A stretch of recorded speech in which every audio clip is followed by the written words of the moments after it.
Hey girl, hey, welcome back to my channel. It's your girl Misha. Thank you guys for joining me yet again for another review. We are back with a brand new review for Love and Marriage Huntsville Season 5 Reunion Part 3. If you are new here, then welcome. I give lighthearted reviews with a little bit of laughter and a little bit of shade and a whole lot of detail. If you're back for a second or third time, then welcome back. Y'all, please don't hesitate to like, comment, and subscribe to the channel. Share with a friend. Hit that notification bell so that you will be updated each and every time I upload a video. Now, child, let's get into it if we're going to get into it. When the episode first opens up, of course, it left off with Kimmy and Destiny kind of having a little bit of confusion. It was giving me Sheree and Candy. Remember when they were trying to explain to Sheree, Candy was trying to explain to Sheree what Andy was saying, and she was like, why am I getting so much backlash? Sheree said, you weren't clear. Candy said, no, you weren't clear. So this is giving me that. So Kimmy was like, listen, I'm just saying that what Destiny is saying happens to her, happens to all of us. And I really feel like it's quite comical because production will tell me to do certain things. And I'm just like, I'm doing it. Okay, I'm doing it. So I really don't understand what you're talking about. So Carlos asked if Destiny's new boo was going to be in the next season. She was like, yeah, I mean, that's the plan. So he was like, why isn't he here right now? And she said, well, I wanted him to be here, but, you know, due to unforeseen circumstances, he can't be. And again, because y'all know I always have a Real Housewives of Atlanta reference to insert here. That reminds me of when Portia gave that speech about Cordell not being at the reunion and she was doing all that singing. And I know he watches me. Portia. Destiny, that man ain't gonna be on next season a bit more than the Man in the Moon. Moving forward. So then we revisit the ups and downs between Mel and Destiny. So Carlos says, well, we met Destiny through Mel, and then you ended up getting a divorce. So what happened? So Mel talks about the reason why she ain't really just fooling with Destiny. It has changed, okay? Because at first she wasn't messing with Destiny because of the whole, I heard what you and Tisha was saying about it and you was sitting up here talking to my enemy. That's what it was at first. But now Mel is saying that it's an interview that Destiny did and she was basically not telling the whole truth and making it seem like it was something that it was not. But from there, she decided to just protect her peace because that's what she likes to do. And she left Destiny on the outside. Child, for these people to not keep tabs on each other. Everybody know everybody's interviews and everything else, child. I'm just saying.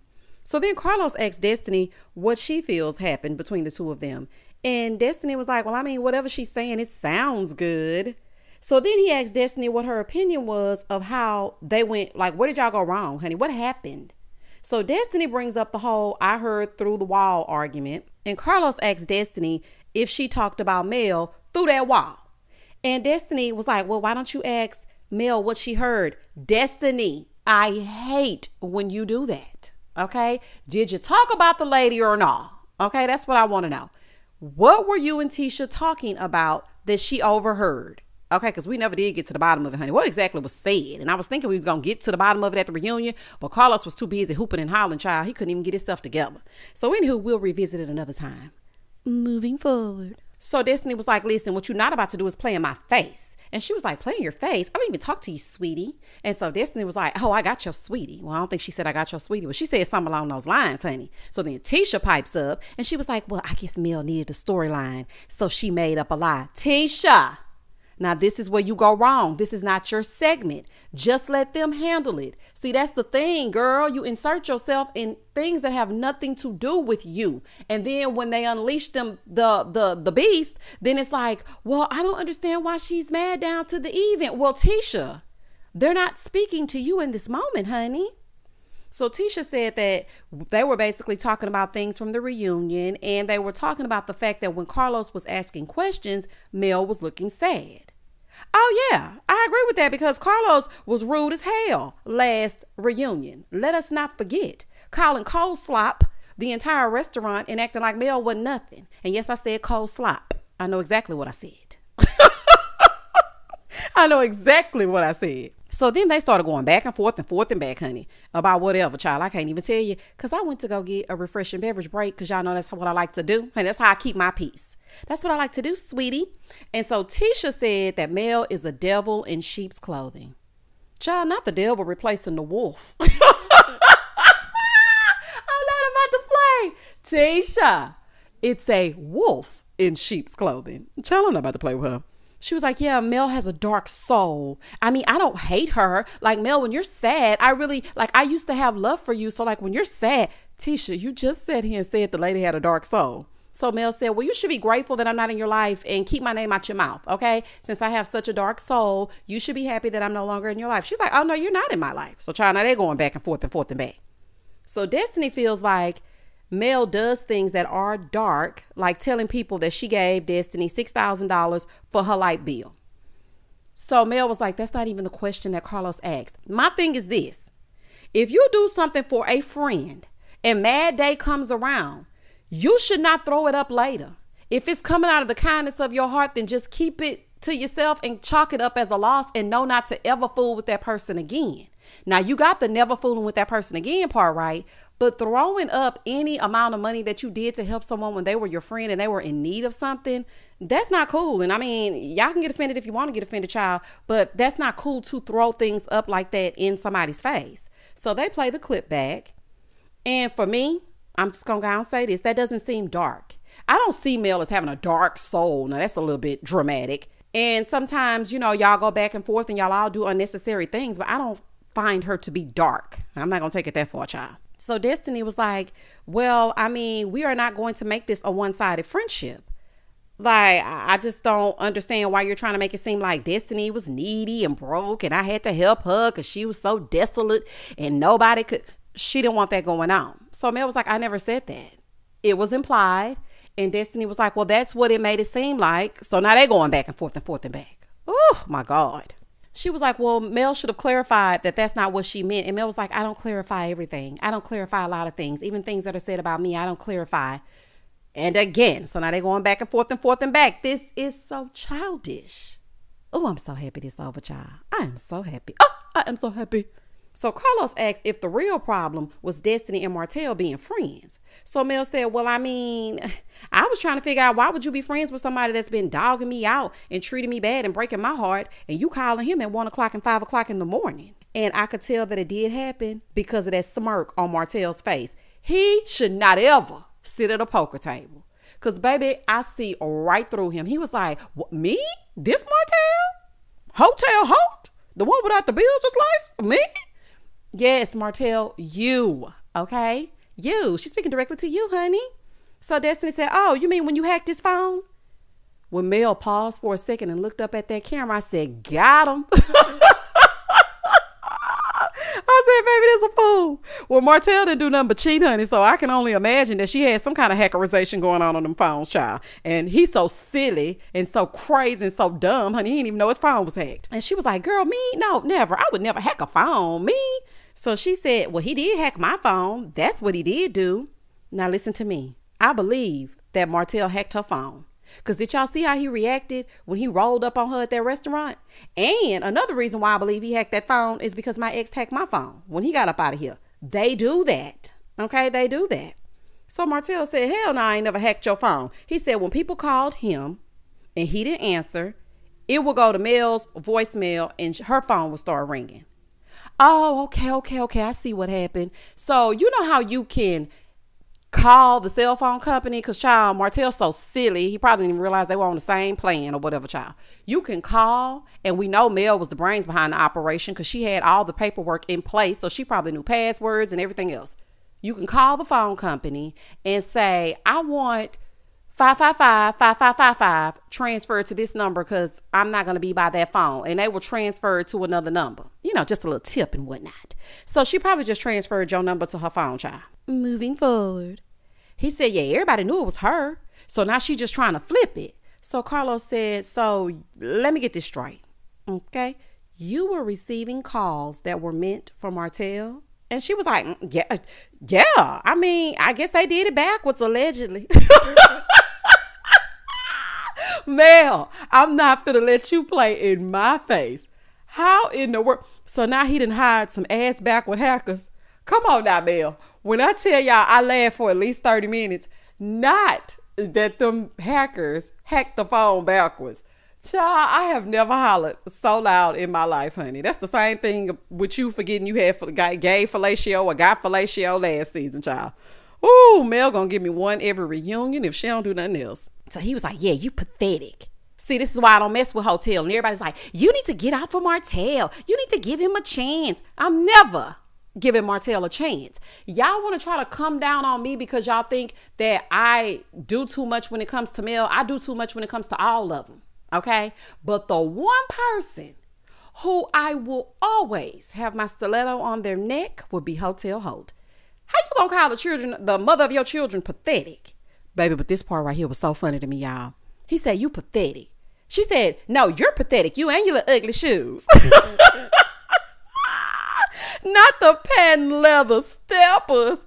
Baby, when they panned that camera down to them shoes, I fell out. I said, what are those? No, I'm just kidding. Baby, I hollered. I said, not them shoes, child. Even Tisha had to laugh at that, baby. Them shoes was a fool. That was good to me. I said, Mel, that is funny as hell. So Carlos asked Destiny, you and your little ugly shoes. Oh, child, I ain't gonna never get over it. So Carlos asked Destiny if she would ever want to be friends again with Mel. We know she wants to be, but of course she said no. She said, but I want to clear some stuff up. Me and Martell have been friends since I was 15 years old. I would never be calling a married man. The only reason why we reconnected was because of the chicken man. And that's just that on that. So now Destiny and Mel are going back and forth and back. Child, I'm so sick of it. Do you hear me? And everybody else just sitting there looking. Kimmy and Maurice look like they want to go home and take a nap. Tisha is just happy it's not her. And I forgot that Stormy was even there. So Carlos turns to Stormy and he asks her what she thinks about it. And Stormy said, listen, honey, basically she was like, my name is Wes and I ain't in this mess. But she said something else. She said, look, I don't know their dynamic. Okay, me and Mel, we haven't had any issues. They have history and they've gone through some things. I don't know anything about that. But as far as we're concerned, I mean, we're good. So Martell was like, Stormy, retreat now. This is a whole fool. This is a whole fool. So then he tells Mel that she's a liar and she's so good at it. And she's like, no, you're a liar. She's like, no, that's you. But thanks for the projection. Oh my God, these two at it again. Oh my gosh, back at it again. Yeah, y'all back at it, honey. Listen, both of y'all got a little lying problem. Sometimes you lie, sir, because we know you lie, honey, because you don't do nothing but lie. You was lying all up through that marriage, lying low and spreading it wide. You lie, and sometimes you tell a lie, Mel. Both y'all be lying. So it takes one to know one. Moving forward. So Mel feels like Martell wants to rebuild friendships with the Scotts to say, look, I'm cool with everybody. Now, I can't see that. I was like, girl, that sounds like something he would do too. Because y'all remember when he was peddling the Mary Kay products in that cardboard box and he was going to everybody he could just talking about Mel. I'm going to have to give her that. That's the truth. I wouldn't have taken Martell back as a friend though if I were the Scotts, because when it was the Holtz versus everybody, you were clowning.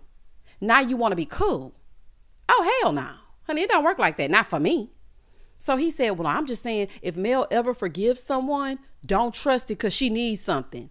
She said, honey, I don't want nothing, don't need nothing. God is my source ever since I left your dusty ass. Oh, don't forget and his little ugly shoes. And what else is going on? And what else is going on? And his little dusty shoes. Oh, honey, I added that. Them shoes are a fool, child. So then Carlos brings up the co-parenting between Mel and Tell. And Martell was like, well, I mean, our co-parenting looks a bit different. Like, I don't want a man watching my kids. It would be different if she grew up with her brother, but she met him as a teenager. So Carlos was like, so it's not because he's gay. And Martell kind of hesitated a little bit. I noticed that. But then he was like, no, it's because I don't want 20 people watching my kids. 20 must be Martell's favorite number, or the highest number that he can count to, child. Because he gonna stay with the number 20. It's 20 women's, 20 babysitters. This is what I want to know, Martell. Who was watching the kids when you were out cheating? And don't think I forgot. So Mel was like, it's hard to co-parent because of who Hotel is. And she was like, the kids have only stayed in my mom's and my aunt's house overnight. Let me tell you something. If I'm in a custody battle, I'm not discussing anything pertaining to it. Don't let them bait you. Don't let this reunion get you caught up, Mel. Don't mention nothing.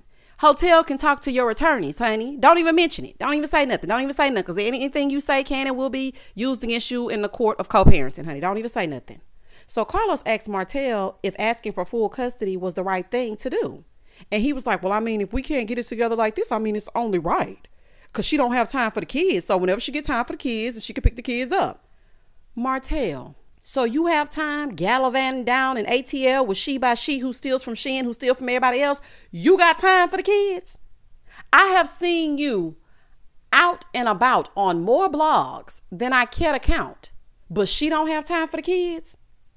This is the thing about me. I don't like trying to take kids from their mother to be spiteful and to hurt them, because that's sometimes what people will try to do. They will try to take your kids from you because it's not that they want to give the kids the best. They just don't want you to have them because they know that's where your happiness and, you love your children and you want to be around your kids. So they try to do things like that to spite you. And I feel like that's what Martell is trying to do. Because Martell, you got a lot going on as well, honey, and it's documented all over social media. And don't let them pull up them YouTubes with the two-parent household doing all that talking. Child, case closed. Moving forward. So then Carlos brings up the trip to Destin, the one that Hotel couldn't stop talking about and whatnot. And they show the clip of him getting emotional and talking about the shoulda, woulda, couldas. Sir, you missed the comfort, nothing else. I'm not buying that he misses Mel. And this is what I'm saying. This is what I mean by that. I think that he loves Mel. Yes, I do. I think they grew up together. They started a family. They had this plan and everything was greenlit. It was going to be up and it was going to be stuck. But your partner has to actually like you. And he didn't like or respect Mel, because if he did, he wouldn't have done the things that he did. So he starts to get a little bit upset, but he's holding back the tears. And Carlos gets all extra emotional.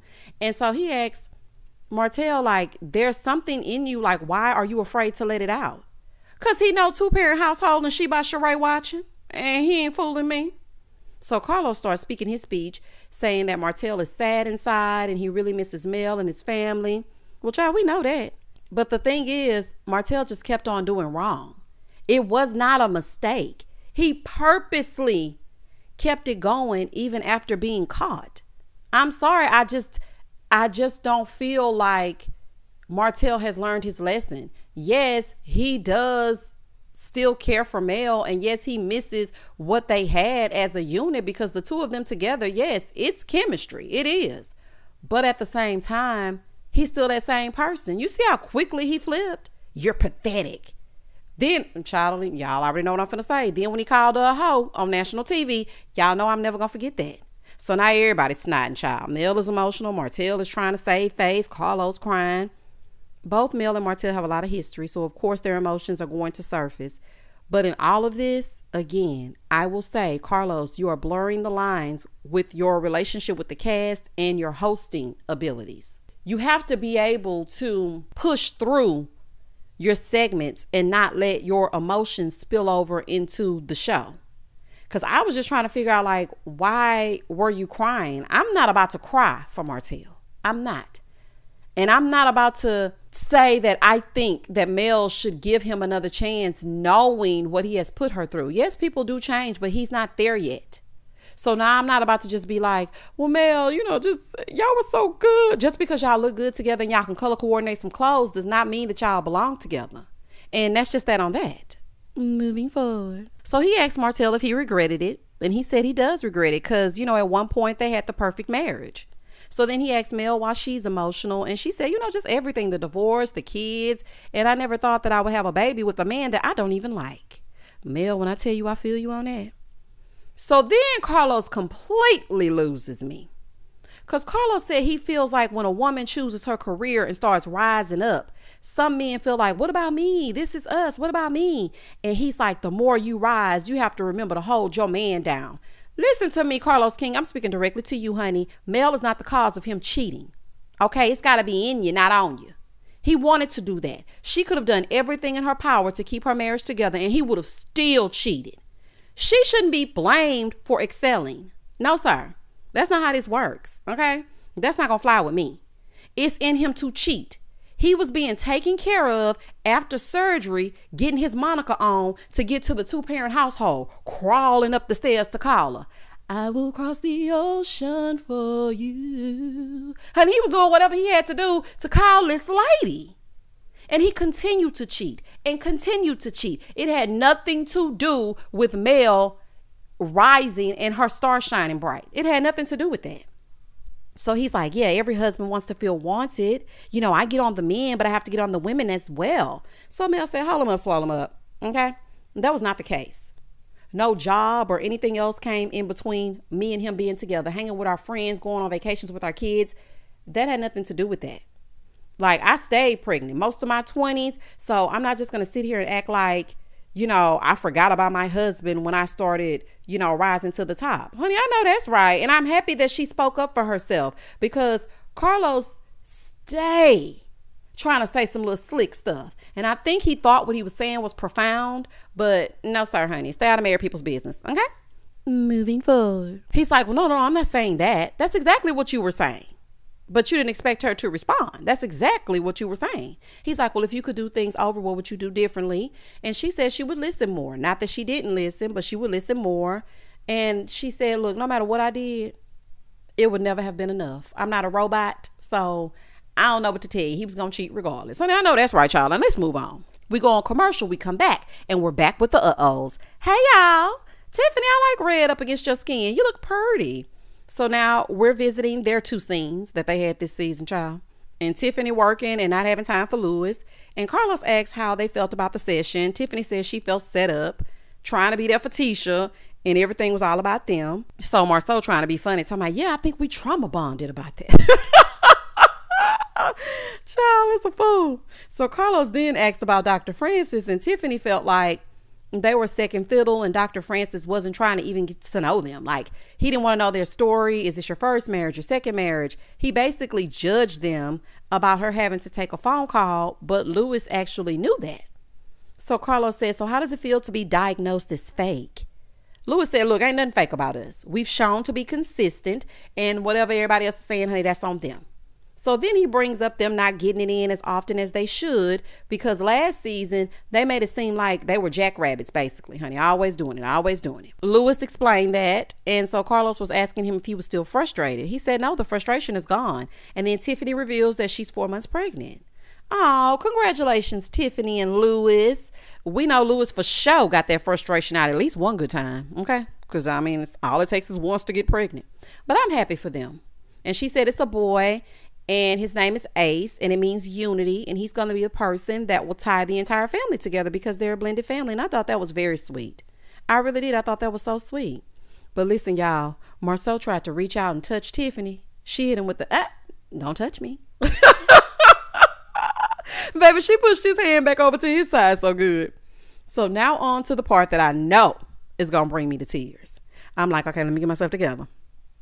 Kimmy's segment about her diagnosis. So they show her package from the season, and Carlos gets emotional, which is very warranted. Everybody on the stage was emotional, okay? And he asked how Kimmy was doing, and she said it took her a while to process things and wonder why it was her. Like, why me? And to even continue on with the show, because she didn't want to do it, but Maurice encouraged her to continue on with the show. And she said staying on the show actually helped her to not just sit at home and be sad, because she just wanted to go to the house and fold up, and I can understand that. But she did say in the Black community that we don't get mammograms enough because some people don't have insurance. The mammograms are too expensive. Really, mammograms should be free. They really should be. Pap smears, mammograms, anything having to do with your body, any testing should be free. I really do feel like that. She said the mammograms are too expensive, and when you have a family history or some markers saying, listen, you could be susceptible to getting cancer, you need to go more often. And I'm speaking directly to all of y'all, honey. Go.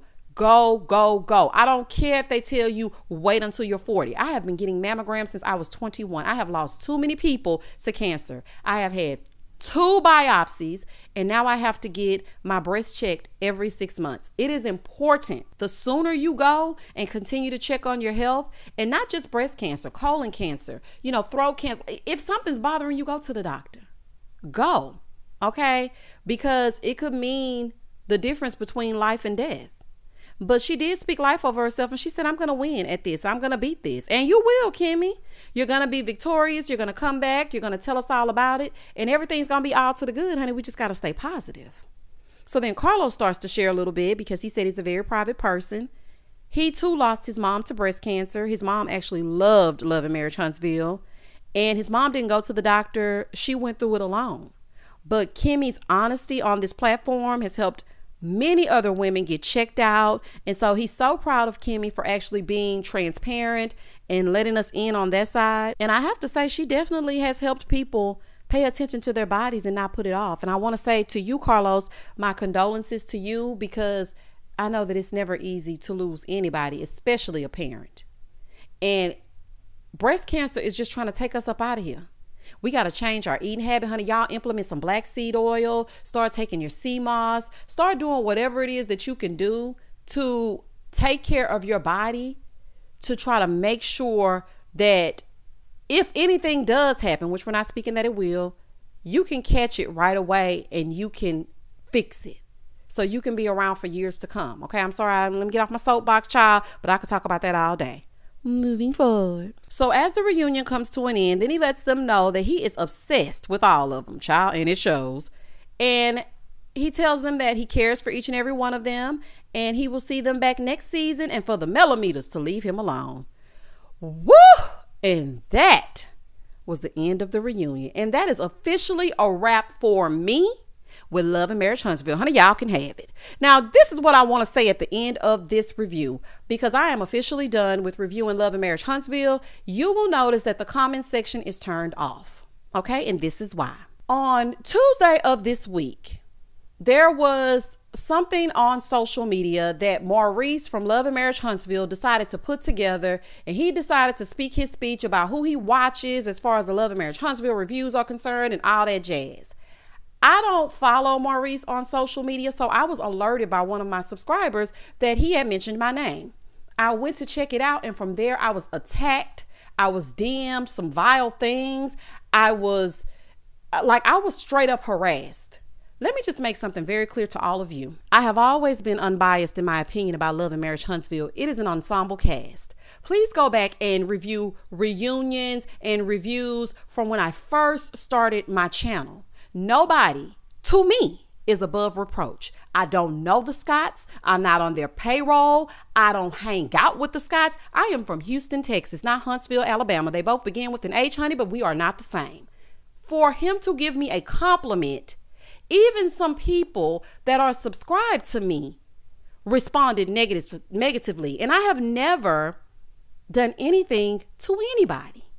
So for me, in my peace of mind, I had already stated this before this reunion had even aired, that I would no longer be reviewing Love and Marriage Huntsville. It has turned into pure toxicity. And when my DMs were flooded with harassment and I had to turn my mentions off on Instagram. I had to go through every single one of my Love and Marriage Huntsville reviews and turn the comments off because people were harassing me.